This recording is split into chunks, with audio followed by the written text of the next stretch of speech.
What's going on, everybody, and welcome to J Sports Seattle. In this video, I'm going to be talking about the Seahawks. I'm going to be talking about the depth chart, and I'm going to be talking about the situation that's going on with our division rivals in the Niners. I wasn't going to be making another video until after the game on Sunday or Monday, but I have some free time now, and I decided I got to talk about this and the Niners situation as well, because it is coming close to the start of the season. But if you like the video, make sure to like, comment, subscribe, and share for more Seahawks and Seattle sports content. And without further ado, let's get on with the video. Alright, so not too long ago, as of the making of this video, and for reference, just for future reference, I will be saying, as of the making of this video, a lot of times during my videos just to avoid confusion. So I will be saying that. But as of the making of this video, not too long ago, the Seahawks just released their depth chart ahead of the game on Sunday, and there is a surprise in here that I wasn't expecting, but I mean, maybe I was, maybe you guys were expecting it. I wasn't expecting it, actually. But we're just gonna get right into it, and first we're just gonna start on the offense. So obviously we got DK as the first string, Charles Cross, D. Lou, Brown, Haynes, Lucas, Fanton Disley, Lockett, Gino, Ballore, and K9. These are all the first stringers, and the second stringers: Thompson, Forsyth, Ben Brown, Olu, Bradford, Curhan, Parkinson, JSN, and Bobo, Locke, DJ Dallas, Charbonnet, and Kenny McIntosh. Those guys are the later stringers. And then on the defense, right here, Uchenna Nwosu, Mario Edwards, Jaron Reed, Draymond Jones, Boy Mafe, Bobby Wagner, Jordan Brooks, and Trey Brown as the starting left cornerback. This was the surprise I was talking about. Reek Woolman, Julian Love, and Quandre Diggs. All of these seem like as expected. Just besides this one, I'll touch on that in a second. I'm going to talk about the special teams. Jason Myers, punter, Michael Dixon, holder, Michael Dixon, punt returner, Dallas, kick returner Dallas, and long snapper Chris Stoll. All was expected as well. And same with the second stringers, punt returner being JSN and kick returner being Trey Brown. We've seen this in the preseason, so this isn't a surprise as well. But yeah, going back to Trey Brown. So yeah, before it was Mike Jackson that was the projected starter for the left cornerback spot. But in the preseason, he did not really impress. He got real lost. I explained this in the Cowboys game. He did not really look too hot during the preseason. Trey Brown did. He looked very good in coverage. So him being in the starting lineup is a testament of how well he's done in the preseason. Mike Jackson is here right behind Reek Woolen for right cornerback spot. So he did demote himself a bit with the poor performance that he showed in the preseason games. But overall, yes, this all looks right. It all looks expected, and yeah, this is our group, and we couldn't be any happier about couldn't be any happier to see this, because this looks like an amazing group, especially with our rookies behind, with Derek Hall, Cameron Young, Mike Morris, Q Kelly, Drake Thomas, Devin Witherspoon they're all going to be sitting behind these starters and learning from these guys. Jarek Reed, and that's good. That's what we need. But yeah, this is the depth chart for Sunday. So I'm just going to spend a little bit of time on that, but I need to talk about what the main part, and that is Nick Bosa and George Kittle. So as you guys know, Nick Bosa has been holding out because of contract negotiation issues since the beginning of training camp, since the beginning of OTAs, voluntary OTAs. He has sat out and has not practiced with the team. He's done stuff on his own time, but has not practiced with the team. And the reason why I'm touching on it now is because we're so close to the season to where if he does not play, same with Kittle, but I'll get to that in a second, it could drastically affect how the Niners do this season, the first part of the season. So, as you know, he's been holding out, but according to JPA Football, an anonymous NFL agent says Nick Bosa has all the leverage over the Niners, and that 28 of the 31 other teams would pay him the money that he wants per 49ers Sports Talk. Nick Bosa and his agent here. I'm actually just going to go to this. And I know last video I used Tariq Island, and I found out quickly that he was not a reliable source for Chris Jones, so please disregard that. But JPA football is legit. And Nick Bosa and his agent Brian Iralt, sorry if I butchered that, know this. There never was going to be a hometown discount. They know they can get their money on the open market, and Brian is one hell of a negotiator. Bosa is in the best shape of his life and ready to report to the team if they can work out this contract. Bosa has all the leverage. 28 out of 31 teams are willing to pay him that money over the Niners. That shows how much other teams value him over the Niners do. Because if the Niners really did value him, they would like as much as they claim they do, they would have already paid him the money that he wants.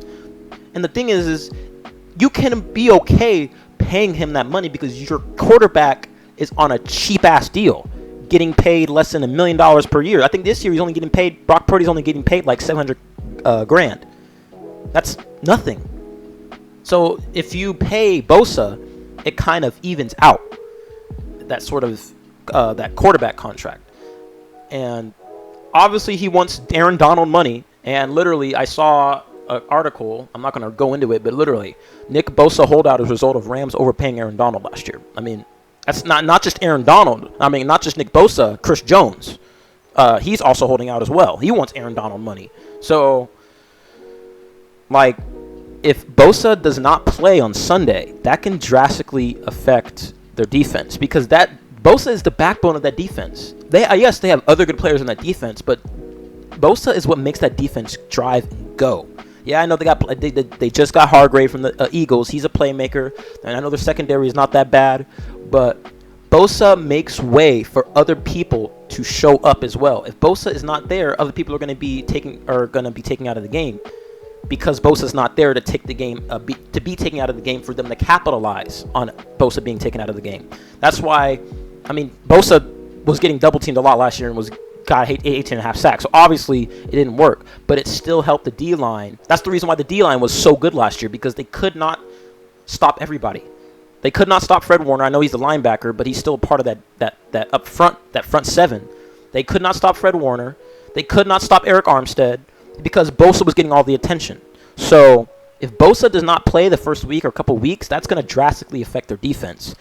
And their defense will not be as good as their defense is obviously not as good as it would be if Bosa was in. So that's it's not looking too hot for the Niners. Nick Bosa reportedly has a record deal contract on the table, and they're refusing to give it to him. And it's a matter of, I remember seeing an article, it's a matter of $4 million, the difference between contract negotiations. I think the Niners are willing to pay him 30, but he wants like 34. And I say he deserves his money, but and I'm going to appeal to Niners fans here. If Nick Bosa is serious about winning and taking one for the team, he will take a cheaper contract if he's about winning. But it seems like he just wants to get paid. But he probably does want to win, don't get me wrong. I'm sure every player does. But he also wants to get paid while doing it. And I think they could get away with paying him the money he wants because of what I said earlier about Brock Purdy being on his rookie deal. But if Bosa misses the game on Sunday and future games, they're going to have a rough time on defense, because, like I said, Bosa is the backbone of that defense, and you gotta extend him one way or another if you want him to play for your team. So, moving on to the other important player on their team, one of their most important players on the team on the offensive side, George Kittle. His status is uncertain for Sunday because of a groin injury that he's been battling for, I guess, the past month.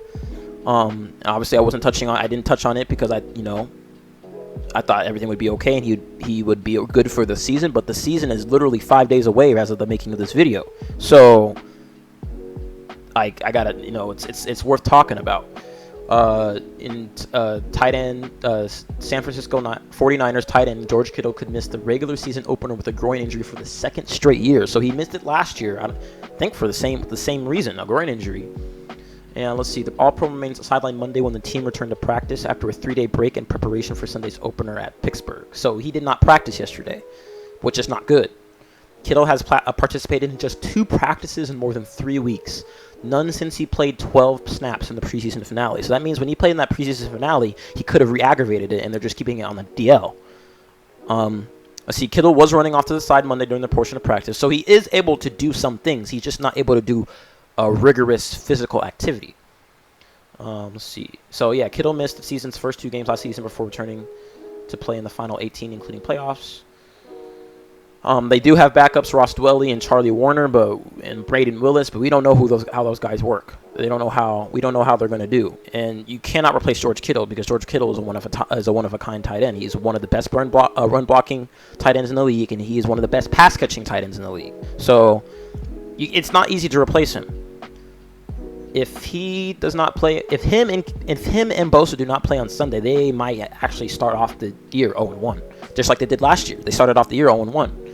So, if these two do not play, Nick Bosa and George Kittle, forever, how long it takes, Niners going to be in for a long season. Because if they cannot get all their players back, either due to injury or controversy, it's going to be a repeat of the 2020 Niners, where they had a bunch of people out, and they were horrible that year because all their main players, all their star players, were injured, and they also didn't have a quarterback. So, including their quarterback, because their quarterback got hurt, Jimmy Garoppolo. So they had to put in like C.J. Beathard. I don't know if Beathard was on that team, or Mullins. I don't know. I don't remember who was the quarterback in their. I don't know who played quarterback for them. I don't remember who played quarterback for them in 2020 after Garoppolo got hurt. But yeah, like this is not good for the Niners. Obviously, it's good for us. I'm speaking from the Niners perspective, but now I'm gonna go back to the Seahawks perspective. This is good for us because if they start off on the wrong foot and we start off on the right foot, and we go 2-0 and they go start off 0-2, we already have a lead in the division leading up to when we play these guys later in the year, because we don't play them first until I think Thanksgiving. So this is good for us if these two do not play, because the Niners will struggle mightily without the presence of those two guys on the field. And Bosa doing this probably has to affect the locker room, because in the way they approach this game, because they're like, man, we are out of our best defensive player. I mean, obviously they're going to try their hardest, don't get me wrong, but they're still going to feel that absence, regardless if they believe they can do it without him or not. They're still going to feel it. They're going to be, a lot of the people that didn't get double teamed originally are going to get double teamed more because Bosa's not there to be double teamed. So we'll see what happens, but I think that this is good news for the Seahawks, obviously, because we want to see our division rivals not do well, obviously. But like I said, disclaimer, I do not wish injury upon people, including division rivals, because that just sucks and that's horrible to do. But like I said in my last video, it doesn't mean we can't take advantage of it. So, and that's hopefully we can do that. But I think that's all I have for this video. I will once more be making another Mariners video over the weekend. I'm gonna be watching the Mariners game is going on right now against the Reds. I gotta watch that as soon as I end this video and post it. But if you like the video, make sure to like, comment, subscribe, and share for more Seahawks and Seattle sports content. Thank you for stopping by. Have a good day. And go Hawks, go Mariners, and go Kraken.